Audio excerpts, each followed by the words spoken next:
নমস্কার, 10 কাহনের একটি ভিডিওতে আপনাদের সবাইকে আরেকটিবার স্বাগত। আশা করছি আপনারা সবাই খুব ভালো আছেন। বর এবং বরযাত্রী উভয়ই প্রস্তুত বের হওয়ার জন্য। এখন বাকি আছে শুধু কয়েকটা স্ত্রী আচার। তবে এখন যে অনুষ্ঠানটি হচ্ছে দধিমঙ্গল, আমাদের বাড়িতে এই নিয়মটি ভোরবেলা পালন করা হয়, কিন্তু আমার বন্ধুর বাড়িতে নিয়ম হচ্ছে বর যখন বিয়ে করতে বের হবে ঠিক তার আগের মুহূর্তে মায়ের হাত থেকে দই চিড়ে খেয়ে বের হবে। গোড়ের মালাগুলো ওদিকে প্যাকেট থেকে একজন বের করেছে, তাই জন্য পুরো ঘরটা রজনীগন্ধার গন্ধে একদম পুরো ম ম করছে। নতুন বরকনের গা থেকে একটা দেখবেন অদ্ভুত গন্ধ বের হয়।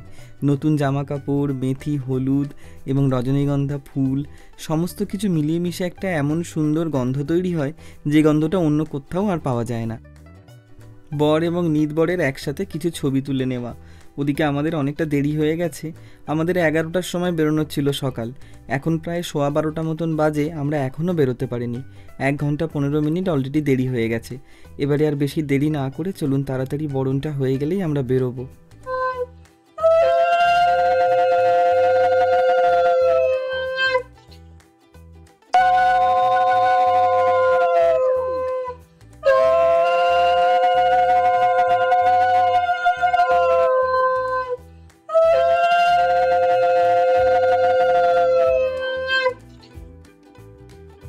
বরণ হয়ে গেছে, আমরা এবার বেরিয়ে পড়েছি। বর নিয়ে এবারে যাব।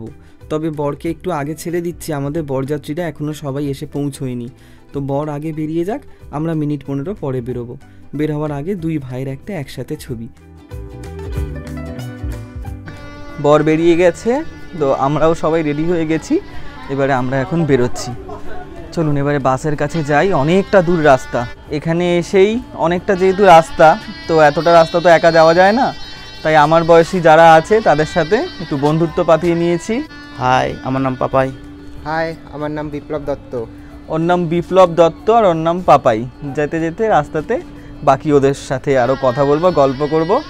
আপাতত একটা কালকে রাত্রির থেকে বন্ধুত্ব হয়েছে, তো চলুন যাই। চলে এসেছি আমাদের বরযাত্রীর বাসের একদম কাছে। এইটা আজকে আমাদের বাহন। এইখান থেকে আমাদেরকে নিয়ে যাবে সুন্দরবনের একদম শেষ প্রান্তে, শ্রীধরকাঠি বলে একটি জায়গা। পাড়ার মোড় থেকে বেরিয়ে আমরা মেন রোডে উঠলাম। এইটা আমাদের গড়িয়া স্টেশন রোড, আর দেখা যাচ্ছে সামনে শহীদ ক্ষুদিরাম মেট্রো স্টেশনটার ঠিক ওই পারেই আমার বাড়ি। আমার বাড়ির একদম সামনে দিয়েই বাসটা যাচ্ছে। তখন মনে হচ্ছিল যে একটু পরে আসলে একদম বাড়ি থেকেই বেরিয়ে যেতাম। এই যে আমাদের বাসের ভেতরে সমস্ত লোকজন বসে আছে, একবার ওদের দিকে ক্যামেরাটা ঘুরিয়ে নিলাম। যতজন আমরা যাচ্ছি একটা স্মৃতি হয়ে থাকুক, একটা মিষ্টি মধুর স্মৃতি। চলুন এখন আমরা বেরিয়ে পড়েছি গড়িয়া স্টেশন হয়ে। এই বাসটা গঙ্গাজোয়ারা থেকে তারপরে বাঁ দিকে জলপথ হয়ে মিশবে বাসন্তী হাই রোডে। গল্প করতে করতে চলে এসেছি বাসন্তী হাই রোডে। এই আমাদের বাস উঠল। এবারে এইখান থেকে সোজা আমরা চলে যাব সুন্দরবন।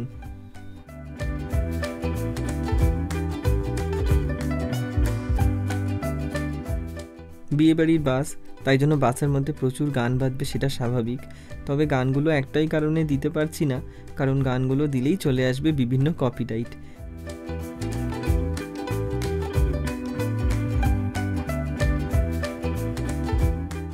বাসন্তী হাইওয়ে ধরে এর আগে আমি ঘটকপুকুর পর্যন্ত এসেছি। ওইটুকু পর্যন্ত রাস্তা ওই জন্য আমার চেনা, কিন্তু তারপরের রাস্তাটা অজানা। তো মাঝে মাঝে সেই জন্য ম্যাপ খুলে খুলে দেখছিলাম যে এরপরে কি আছে বা কতটা বাকি আছে। এখন আমরা যে ব্রিজটার মধ্যে থেকে পার হচ্ছি, এই ব্রিজটার নাম মালঞ্চ ব্রিজ। তো দেখলাম ম্যাপে যে এখানে নিচে একটা নদী রয়েছে, এই নদীটার নাম বিদ্যাধরী নদী। তো এত সুন্দর লাগছে চারদিকটা দেখতে যে কি বলবো। যারা যারা ঘুমিয়ে পড়েছিল এইখানে নদীর একটা সুন্দর হাওয়াতে তাদেরও ঘুম ভেঙে গেছে। তারা এখন জানালা দিয়ে নদী দেখতে ব্যস্ত। সামনে আবার দেখুন কেমন দুটো শাখা দুদিকে চলে গিয়েছে, অপূর্ব সুন্দর লাগছে। এই ব্রিজটা থেকে পার করার সময় এত সুন্দর একটা ঠান্ডা হাওয়া লাগছে, যতজন ঘুমিয়ে পড়েছিল বা একটু ক্লান্ত হয়ে গেছিল সবাই যেন আবার একটু নতুন উদ্যম পেল। একটু প্রাণ ভরে দুদণ্ড নিঃশ্বাস নিয়ে আবার আমরা চলেছি সুন্দরবনের উদ্দেশ্যে। বাইরে কোথাও যাওয়ার সময় জানালার ধারে বসাটা অনেকেরই বোধহয় প্রিয়। কখনো ছোটদের জন্য বড়রা অবশ্য ছেড়ে দেন, কিন্তু মনটা চায় যে জানালা থেকে বাইরে এরকম শুধু দেখতে থাকি। কত মাঠ ঘাট পাহাড় পর্বত দেখা যায়। বাসের মধ্যে বসে বসে অনেকেরই কোমর পিঠ ধরে গিয়েছে। তো ওই জন্য আমরা আমাদের ড্রাইভার দাদাকে অনুরোধ করলাম যে কোনো একটা জায়গাতে একটুখানি যদি ফাঁকা দেখতে পাও বাসটাকে 10 মিনিটের জন্য দাঁড় করিও। তো এই জায়গাটা একটু জংশন মতন দেখতে পেয়ে আমাদের ড্রাইভার দাদা এইখানটাতে বাসটাকে দাঁড় করিয়ে দিয়েছেন। আর আমরা সবাই মিলে এখন একটু বাস থেকে নেমে এসেছি। কয়েকজন বাসের মধ্যে বমি করছিল, তো একটুখানি এইখানে গ্রামের মধ্যে পরিষ্কার শুদ্ধ হাওয়াটাকে একটু নিয়ে নিক। আর সামনের ওই মোড়ে ডান দিকে একটা ওয়াশরুম আছে, ওখান থেকে মহিলারা একটুখানি ওয়াশরুম সারতে গিয়েছেন। ওনারা আসলে আমরাও যাব। জায়গাটির নাম ভেবিয়া বাস স্ট্যান্ড। রাস্তার ওপরে সুন্দর একটি সুলভ শৌচালয় দেখতে পাওয়া গেছে, তাই জন্য এখানেই আমাদের সমস্ত মহিলা এবং পুরুষ সবাই মিলে এসেছেন একটুখানি হালকা হতে। জায়গাটি গ্রামের মধ্যে হলেও একটা সুলভ শৌচালয় থাকার জন্য সবারই ভারী সুবিধা হয়েছে। সুলভ থেকে বাসের দিকে যাওয়ার পথে হঠাৎ দেখছি কয়েকজন বন্ধু অন্যদিকে একটা রাস্তাতে যাচ্ছে। একবার দেখি তো ওরা কোথায় যায়। এদিকে ওরা কোথায় যাচ্ছে জানি না, তো দেখি ওদেরকে ফলো করে কি গুপ্তধন আছে এদিকে যাওয়ার হয়নি, তো বাস ছাড়ার জন্য ডেকেছে, সেই জন্য আমরা সবাই ফিরে চলে আসছি। তো এবারে আমরা চলুন বাসে করে আবার যাই। ওখান থেকে বেরিয়ে 30 মিনিট হয়ে গিয়েছে আমরা বাসে করে এসেছি। তারপরে একটা ফাঁকা জায়গা দেখে আবার আমাদের বাস দাঁড়িয়েছে, তবে এটাই আমাদের শেষ দাঁড়ানো, আর আমরা দাঁড়াবো না, এরপরে সোজা আমরা চলে যাব। অনেকক্ষণ পরে একটা জায়গাতে একটা ফাঁকা জায়গা দেখে বাসটা আমাদের দাঁড়িয়েছে। এখন সবাই একটু খাওয়া দাওয়া করে নেবে, যে খাবারগুলো আমরা সাথে নিয়েছিলাম সেইগুলো একটু সবাই খেয়ে নেবে। কম বেশি সবারই খিদে পেয়ে গেছে। অনেক আগে তো আমরা বেরিয়েছি, তখন সেরকমভাবে কারোর কিছু খাওয়া দাওয়া হয়নি। কে কোথা থেকে এসেছে, কত দূর থেকে, যেহেতু অনেক আগে বেরোনোর ছিল, তাই সবার সেরকমভাবে খাওয়া দাওয়া হয়নি। এখন একটু ব্রেক, 15-20 মিনিট এখানে দাঁড়াবে, একটু রিফ্রেশমেন্ট হয়ে নেবে। যে জায়গাটিতে বাসটা দাঁড়িয়েছে সেই জায়গাটাও বড় অদ্ভুত সুন্দর, সেটা একবার দেখাই। একবার ক্যামেরাটা পিছনে ঘোরালেই আপনারা দেখতে পাবেন যে কি সুন্দর একটা জায়গাতে আমরা দাঁড়িয়েছি। তো মন্দ লাগছে না কিন্তু। এই হচ্ছে এই জায়গাটার ভিউ। চারিদিকে বেরোচ্ছে বিভিন্ন রকমের মাছের ভেড়ি, আর এই জল থাকার জন্য খুব সুন্দর একটা ঠান্ডা ঠান্ডা হাওয়াও চলছে। যেহেতু রোদ উঠে আছে, আমাদের সেরকম একটা ঠান্ডা কারোর লাগছে না, বেশ গরম গরমই ভাব। শীতের জিনিস আমরা কেউই এখনো পর্যন্ত পরিনি, তবে সবাই সাথে একটা একটা করে ব্যাগ নিয়ে নিয়েছে, তার মধ্যে সবাই শীত বস্ত্রগুলো রয়েছে। বিকেল হচ্ছে বলে হালকা হালকা ঠান্ডা লাগছে, আর ভারী মিষ্টি একটা রোদ উঠে আছে, তাই যাওয়ার আগে একবার ভালো করে জায়গাটাকে দেখে নিচ্ছি। আমিও একটু খাওয়া দাওয়া করে নিই, আমারও একটু খিদে পাচ্ছে। গাছের ছায়ায় বসে এখন সবাই দুপুরের খাবার খাচ্ছে, কেউ দাঁড়িয়ে। যে লুচি আলুর দমগুলো আমরা সাথে নিয়েছিলাম সেইগুলো চলছে এখন খাওয়া দাওয়া। আমিও নিয়েছি, নিয়ে বসেছি। কখন পৌঁছাবো তো জানি না। এই যে ভীষণ ভালো। অনেকেই বলছে এই সময়টা এই লুচি আলুর দম খাওয়াটা ঠিক নয়, কিন্তু খিদে এমন একটা জিনিস, তখন আর কিছু মানে না। বড় ভালো হয়েছে কিন্তু খেতে, দারুণ দারুণ। রোদ্দুরটা এত মিষ্টি লাগছে, সবাই তাই জন্য একটুখানি বাস থেকে নেমে সামনে এই রোদ্দুরটাতে গিয়ে দাঁড়িয়েছে। খাওয়া দাওয়া সবার হয়ে গেছে, এখন একটু সবাই হাত মুখ ধুচ্ছে, একটুখানি রেস্ট নিয়ে নিচ্ছে। এরপরে তো আবার অনেকক্ষণের জার্নি, এখন আর কোথাও বাস দাঁড়াবে না। এরপরে একদম সোজা আমাদের যেখানে গন্তব্য সেখানে চলে যাব, গিয়ে তারপর দাঁড়াবো। মাঝখানে অনেকটা রাস্তা আছে, সেখানে ভ্যাসেল পার হতে হবে। নদীর মধ্যে দিয়ে যে ভ্যাসেলগুলো পার হয় তার মধ্যে আমাদের এই বাসটি উঠবে, উঠে আমরা যাব টাকি পেরিয়ে লেবুখালি বলে একটা জায়গা। গ্রামটি ভারী সুন্দর, গাছের ছায়ার মধ্যে তো আরও সুন্দর লাগছে। আর আমাদের থেকে বরের গাড়ি আমাদের থেকে প্রায় 16-17 কিলোমিটার মতন দূরে আছে। তো এখন আরও একটু হয়তো বেশি আছে দূরে, কারণ আমরা যেহেতু এতটা রাস্তা এখানে দাঁড়িয়েছি, এতটা সময় নষ্ট হয়েছে, তো ওরা আগে পৌঁছে যাবে। ঠিক আছে, যাক, ওরা তো গিয়ে বিয়েতে বসবে, আমরা 15 মিনিট পরে গেলেও খুব একটা ক্ষতি নেই। চলুন, সবার মোটামুটি হয়ে গেছে, এবারে আবার গিয়ে বাসে উঠি। এখন আমরা টাকি পেরিয়ে হাসনাবাদ রেল স্টেশন পেরিয়ে যাচ্ছি হাসনাবাদ ফ্লাইওভারের ওপর দিয়ে। ম্যাপ দেখতে দেখতেই যাচ্ছিলাম, তো দেখতে পেলাম এই ব্রিজের নিচ থেকেও আরও একটা নদী দেখা যাচ্ছে। সেইটা দেখা মাত্রই চোখগুলো আবার আকুলি বিকুলি করে উঠলো নদীটা দেখার জন্য, তাই জন্য ক্যামেরাটা খুলে আবার ধরে ফেললাম। এই দেখুন, তবে এটা আলাদা কোনো নদী নয়, বিদ্যাধরী নদীরই বিভিন্ন শাখা উপশাখা। আসলে সুন্দরবনের এই অঞ্চলটাতে আমাদের ভাগীরথী হুগলির এতগুলো শাখা উপশাখা একসাথে রয়েছে যে প্রত্যেকটা আলাদা আলাদাভাবে একটা নদী মনে হলেও আলাদা আলাদা কিন্তু নদী এগুলো নয়, একই নদীর বিভিন্ন শাখা এবং উপশাখা। জীবনে এর আগে আমার কখনো সুন্দরবনে আসা হয়নি, আর এত দূরে বিয়ে দিতে তো আরোই আসা হয়নি। তো আজকে আমার এই বন্ধুর বিয়ের সুবাদে দুটো কাজ একসাথে হয়ে গেল, সুন্দরবনটাও ঘোরা হয়ে যাচ্ছে আর এত দূরে বিয়েবাড়িতে দেখতে আসাটাও সফল হচ্ছে। চারিদিকে দেখতে দেখতে যাচ্ছি, এত আনন্দ হচ্ছে, এত মজা করতে করতে যাচ্ছি।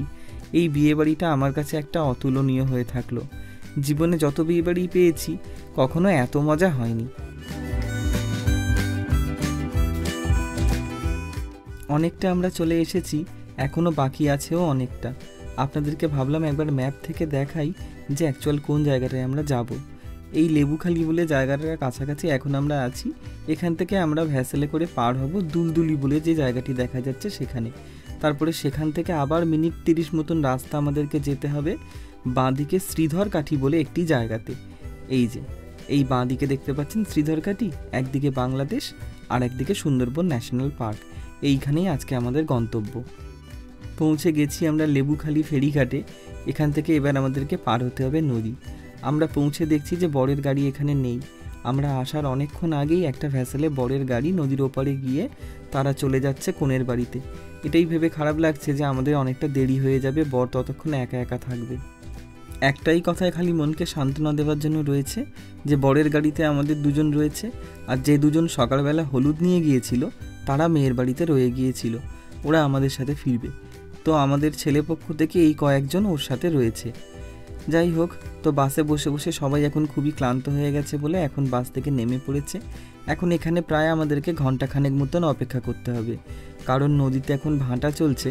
পরবর্তী ভ্যাসেল যতক্ষণ না জল বাড়বে ওই পার থেকে এপারে আসবে না। তো আমাদের এখানে অপেক্ষা করা ছাড়া কোনো উপায় নেই। তাই জন্য চলুন আপনাদের সাথে এই জায়গাটাতে একটু ভালো করে ঘুরে দেখে নিই আমি নিজেও। কারণ বন্ধু শ্বশুরবাড়ি, বন্ধু হয়তো বছরে বারবার আসবে, কিন্তু আমরা তো আর আসবো না। আমরা এই বরযাত্রী এসেছি, ঘুরে চলে যাব। চলুন আপনাদেরকে একবার ওইখানটাতে নিয়ে যাই। এটা তো দেখতেই পাচ্ছেন পুরো লোহার একটা ব্রিজ। তো এর মধ্যে থেকে বাস, অটো, রিক্সা, আরও যে বড় বড় গাড়ি আছে সবই কিন্তু এর মধ্যে থেকে ভ্যাসেলে করে ওই পারে যায় এবং ওপারে গিয়ে সেখান থেকে আবার নিজ নিজ গন্তব্যে চলে যায়। এই জায়গাটাতে একবার না দাঁড়িয়ে পারছি না, এত অপূর্ব লাগছে এই জায়গাটাতে, ছবির মতন সুন্দর। আজকের দিনে সেরা দৃশ্য বোধহয় এই সূর্যাস্তটা, যেটা কোনোদিন ভুলবো না। সেটা আপনাদের সাথে একবার ভাগ করে নিলাম। মনে হচ্ছে যেন আকাশের গায়ে কেউ একটা বড় লাল টিপ পরিয়ে দিয়েছে। এত অপূর্ব দেখতে লাগছে, তা আপনাদের সাথে শেয়ার করে আরও বেশি ভালো লাগছে। এখন যতক্ষণ না জল বাড়বে, ওই পার থেকে ভ্যাসেল আসবে, আমরা তো ওপারে যেতে পারবো না, অপেক্ষা করতে হবে। আজকের ভিডিওটা এখানেই শেষ করছি, আর বেশি বড় করব না। পরের ভিডিওতে আপনাদেরকে কনের বাড়ি এবং বিয়ের আসরে নিয়ে যাব, বিয়ে বাড়ি দেখাবো। যদি আপনার ভালো লেগে থাকে ভিডিওটি একটুও, তাহলে একটা অবশ্যই লাইক করে দেবেন। যদি ভালো না লেগে থাকে তাহলে ডিসলাইক করে দেবেন। পারলে কমেন্ট করে আপনার মতামত আমাকে জানাতে পারেন। যদি আপনি প্রথমবার আমার ভিডিও দেখে থাকেন তাহলে ফেসবুকে আমার এই পেজটিকে ফলো করে নিতে পারেন, আর ইউটিউবে দেখলে ইউটিউবের চ্যানেলটিকে সাবস্ক্রাইব করে নিতে পারেন। আজকে আসছি, সবাই ভালো থাকবেন, পাশে থেকে আমাকে সাপোর্ট করবেন। খুব তাড়াতাড়ি দেখা হচ্ছে আমার আরও একটি ভিডিওতে।